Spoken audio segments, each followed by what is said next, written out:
Good morning, Deirdre here from Look at What I Made. In this tutorial I'll be showing you how to make this little thistle. It's partially three-dimensional, it's not completed all the way, so you won't be able to stick it in a vase, but I have used this for my wall bouquet, and I would like to show you how to make it. Free pattern is available on my website with charts by Masaku Kawahara. I'll put a link in the description below, as well as a link to all the materials I've used. This tutorial uses single crochet, half double crochet in US terminology, and back loop and front loop stitches, which is how you create the petals on top of the green base. Also, we'll be using single crochet 2 togethers for decreases, and this alpine stitch, which uses a front post extended front post double crochet. I'll show you how to do all of that. Right, let's get started. For this tutorial, I'll be using my 4mm Clover Amour hook, and I'll be using Yarnsmith's Pebble Haze in the colors Olivine, which is lovely green, and Low Light. I hope I'm saying that right. Low Light. Anyway, you will also need 3 stitch markers just to make things a little bit easier.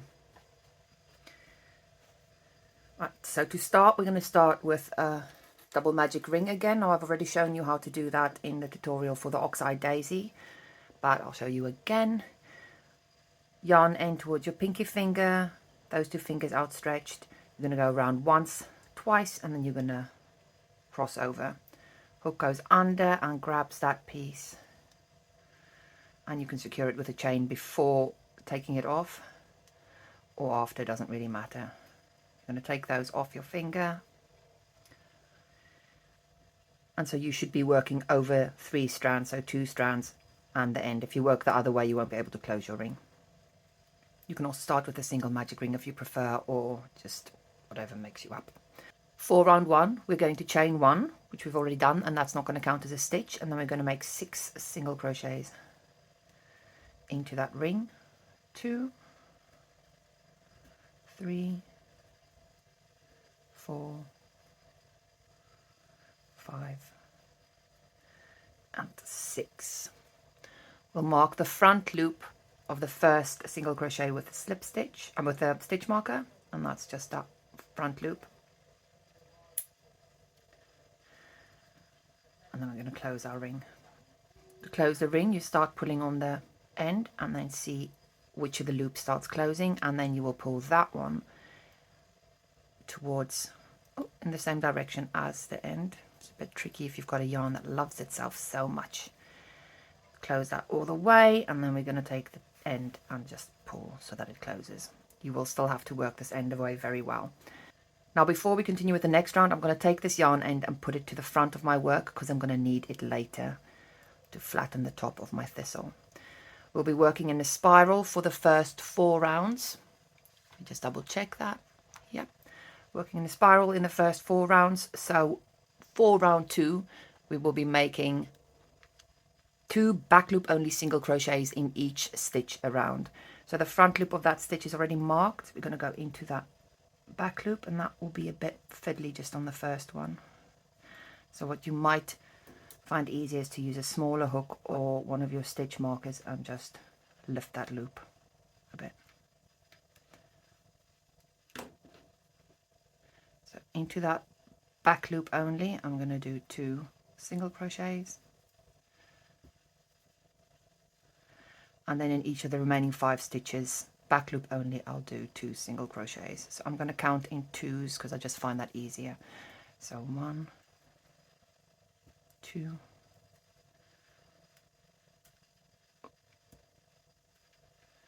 3, 4, 5, 6, 7, 8,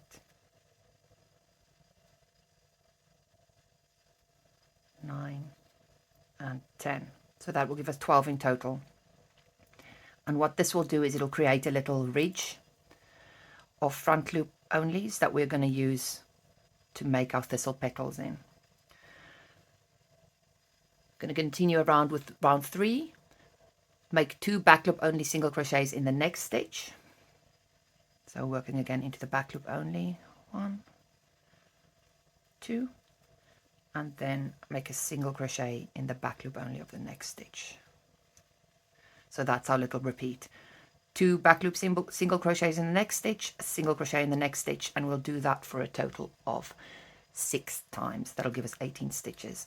So I've already done the first one. I'm going to do the second one. 2 back loop single crochet in the next, 2 back loop single crochet in the next, back loop single crochet in the next, 2 back loop single crochet in the next. It's a bit tricky saying that over and over again. Back loop single crochet in the next stitch, 2 back loop single crochet in the next stitch, back loop single crochet in the next stitch, 2 back loop single crochet in the next stitch,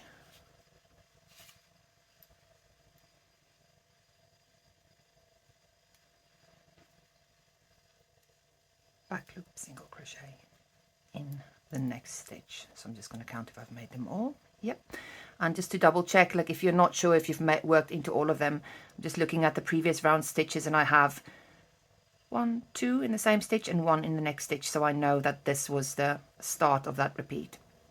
Once you've completed round 3, we're going to move on to round 4, and for round 4 we'll make 18 back post single crochets working around each stitch of this round. In order to make a back post single crochet, you've got to identify the post of your stitch, which is there, and you want to insert your hook from back to front and then from front to back around that post and complete your single crochet. So that's your first back post single crochet done. We're going to do the same thing around the next post, back to front and front to back around that post, and complete your single crochet as normal. So that's number 2. 3, 4, 5,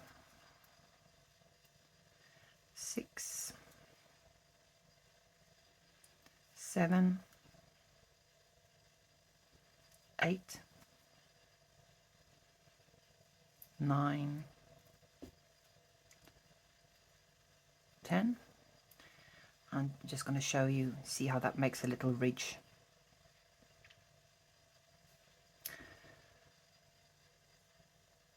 11, 12, 13, 14, 15, 16, 17, and 18. To complete round 4, we're going to join with a slip stitch through both loops of the next stitch.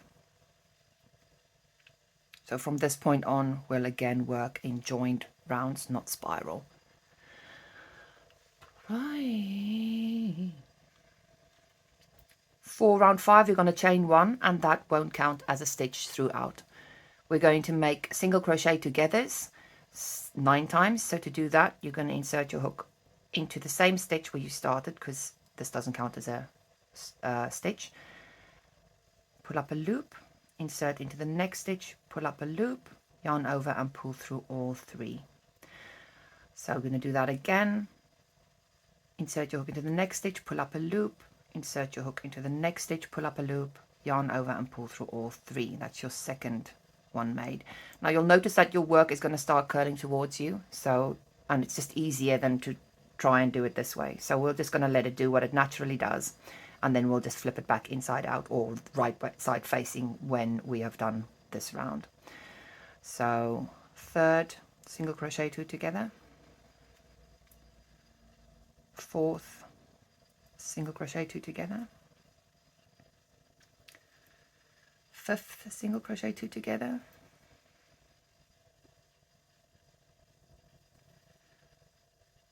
6, 7, 8 and 9.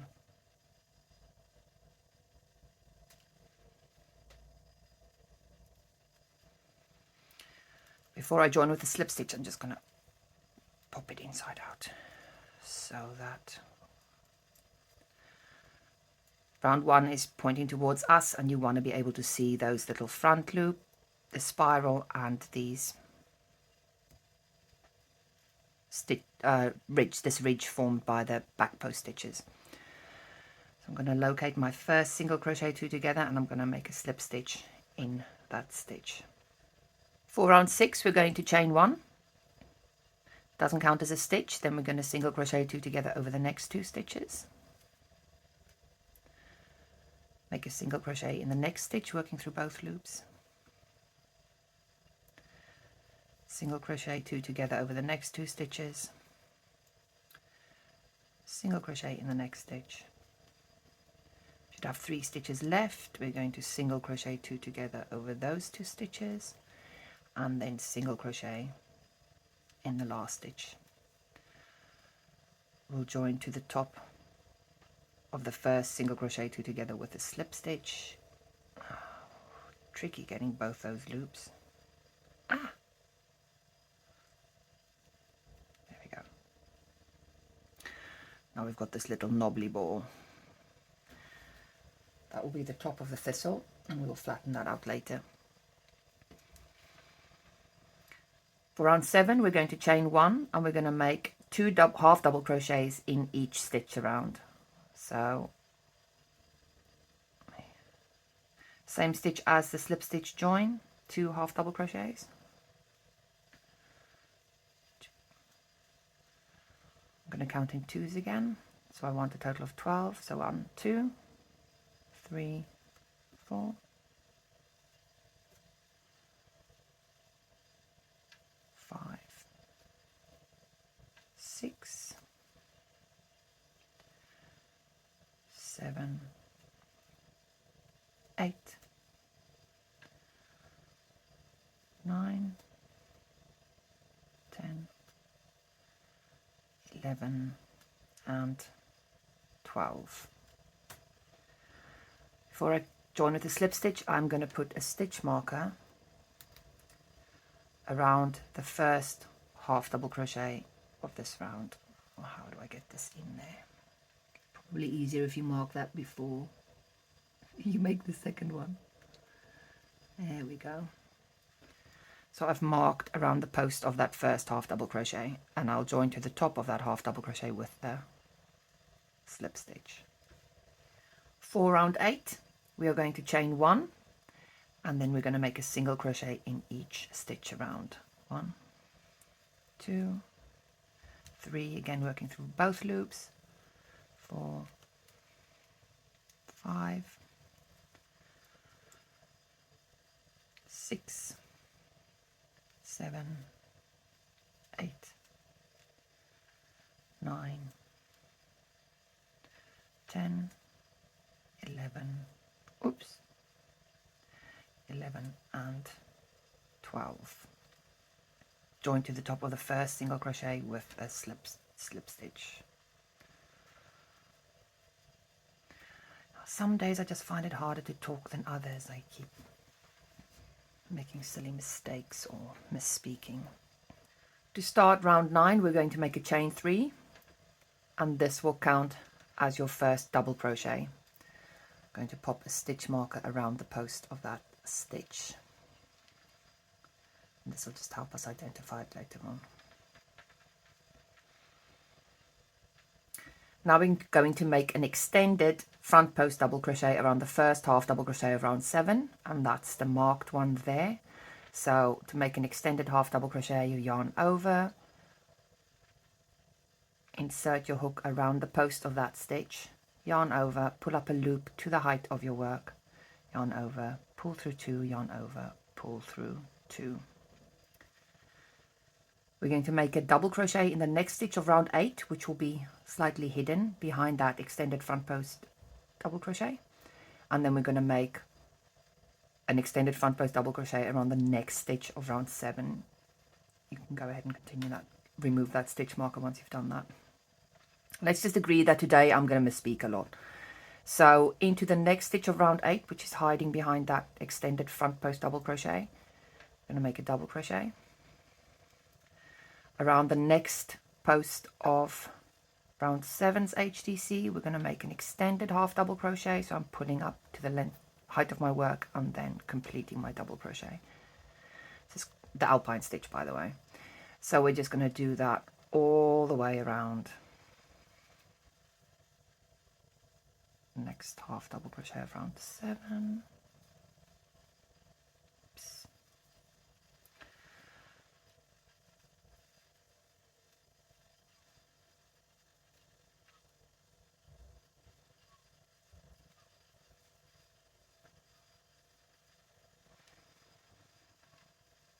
And I think we're going to do this 12 times.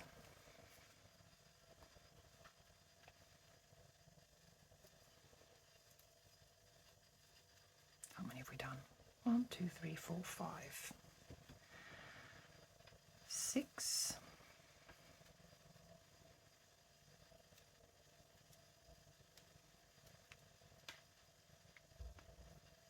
7,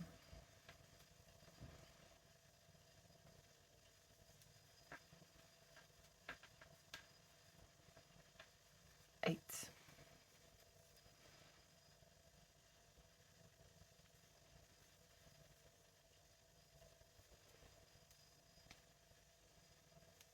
9,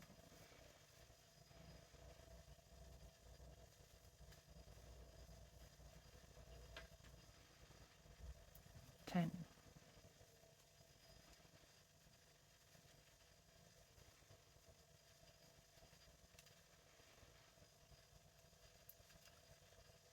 11,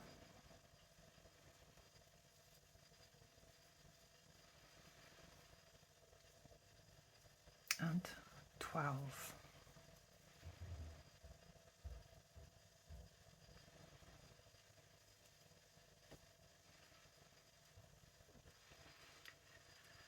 Get that around the post.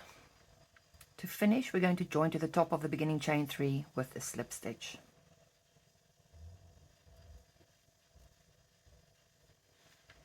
Round 10 is an easy one. It's going to be single crochets all the way around. We're going to make 24 single crochets, so we're going to chain 1 and then single crochet in each stitch around.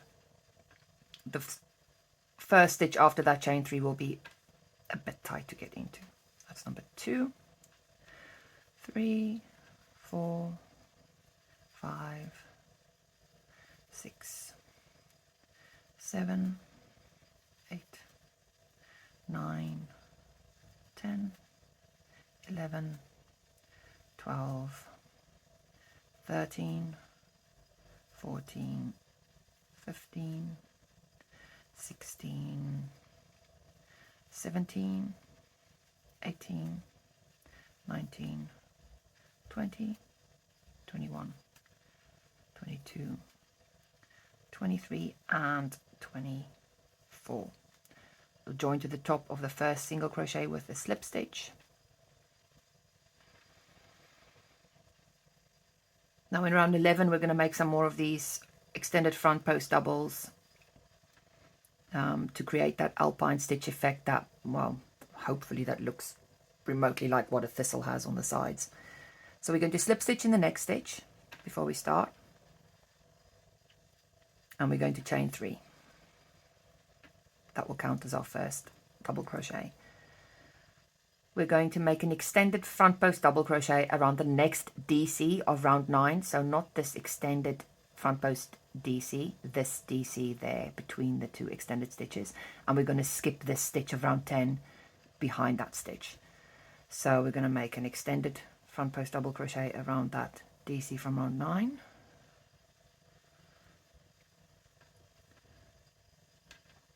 Skip that stitch of round 10 and make a DC in the next stitch of round 10. And we're going to do that 11 times. So that's number 1. So front post, extended front post double crochet around the next DC of round 9. skip the next DC of round 10, SC of round 10, and make a DC in the next stitch. So that's number 2. Extended front post double crochet around the next double crochet from round 9. Skip the next single crochet from round 10 and make a double crochet in the next, and that's number 3. So I will continue doing that around 4,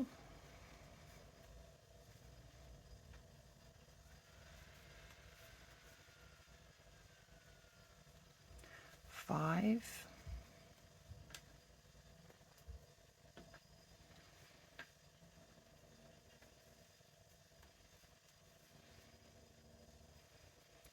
6,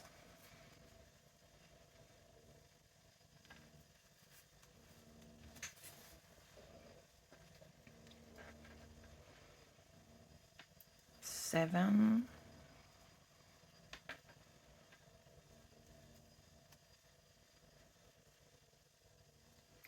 8,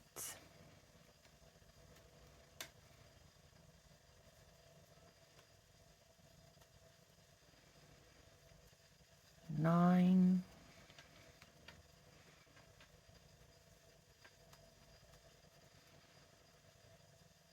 10,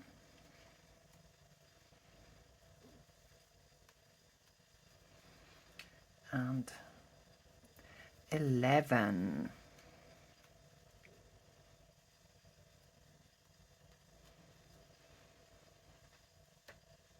So now we need to make an extended front post double crochet around this marked beginning chain 3, and that's why we marked it, so we can identify it.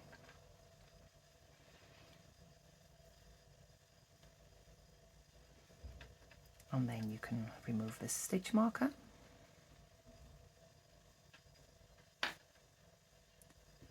We're going to join to the top of the beginning chain 3 with a slip stitch. Oops.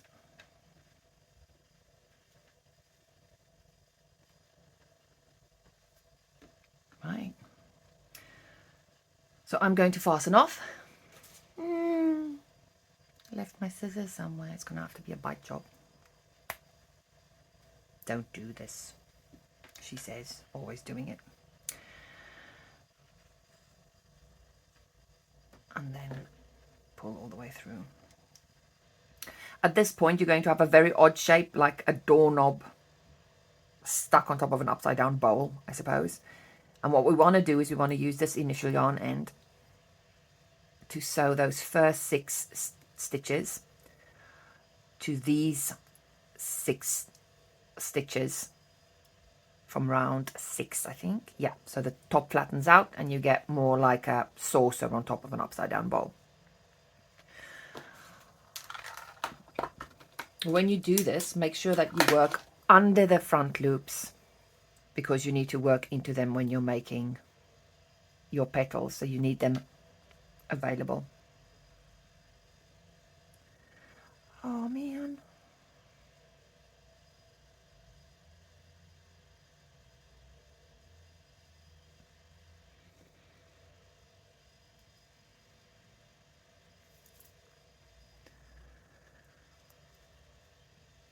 Okay, so to secure this, you're going to go under these front loops, because if you work over them, you won't be able to work into them. So you're going to go under that front loop and just through one of the holes here, right at the narrowest end. Yep. And then just into the next hole in the narrowest end and finding the next stitch and working under the front loop so it's still available. Under the front loop and into the next hole. The holes are quite big in round 6, so they... Whoopsies, I went into round 7. Round 5. There we go. Next one.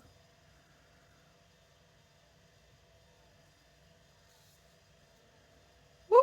It's a bit fiddly, but you'll be all right. You don't have to work into all of them either, just all you want is for this to be flat. so that when you do the top of the thistle, it'll look like an actual thistle, not like a weird ball thing. Anyway, so once I've done that, I'm just gonna thread this through a little bit.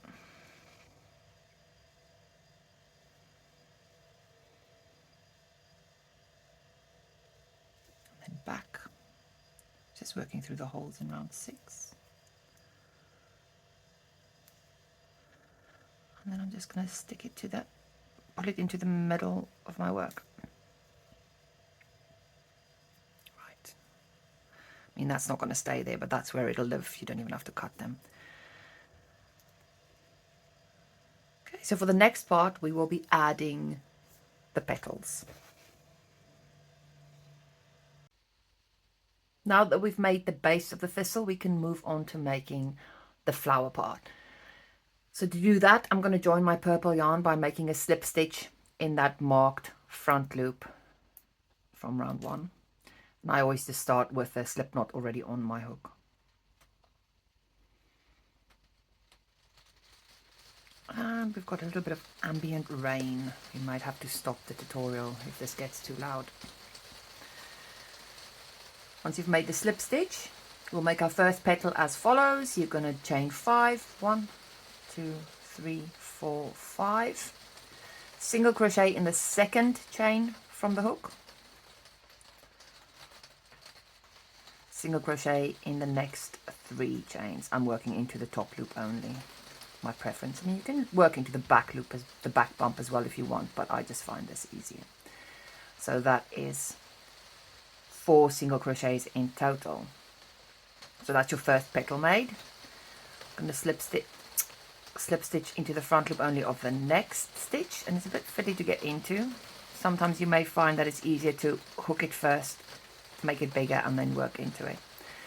So slip stitch into the next front loop only of round 1, chain 5, 2, 3, 4, 5, single crochet in the top loop only of the second chain from the hook, single crochet in the next 3 chains, 1, 2, 3. I'm going to show you one more time into the next front loop only. Let's hook that one out. Yep. Slip stitch into the next front loop only, chain 5,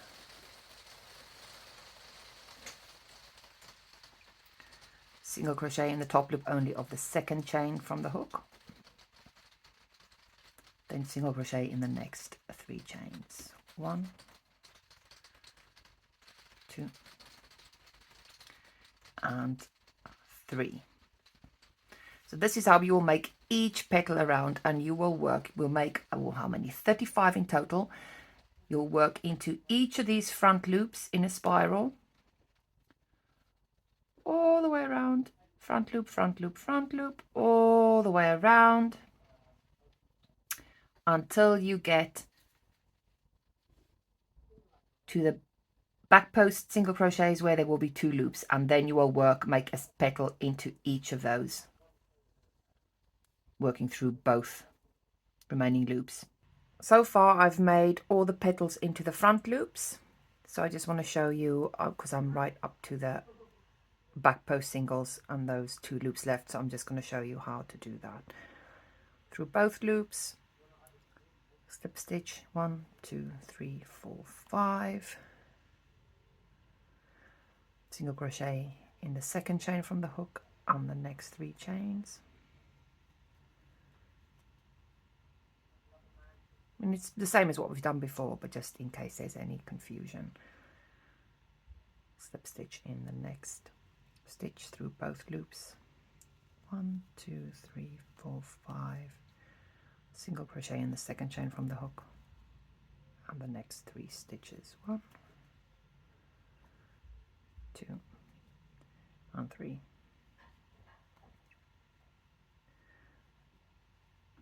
Right, I'll continue doing that.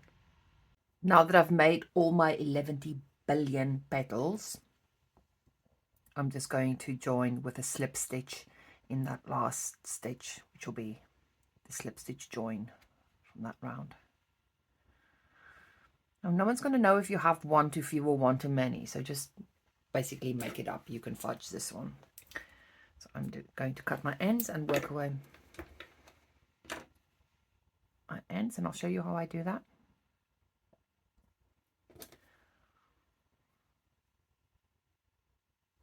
Right, so for this one, I'm literally just going to poke it through the middle,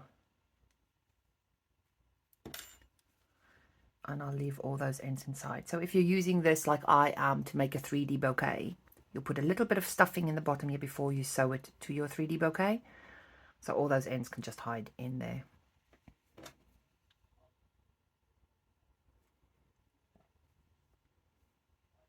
Oh, find it. This one I'll do a similar thing. I'll just poke it through the middle.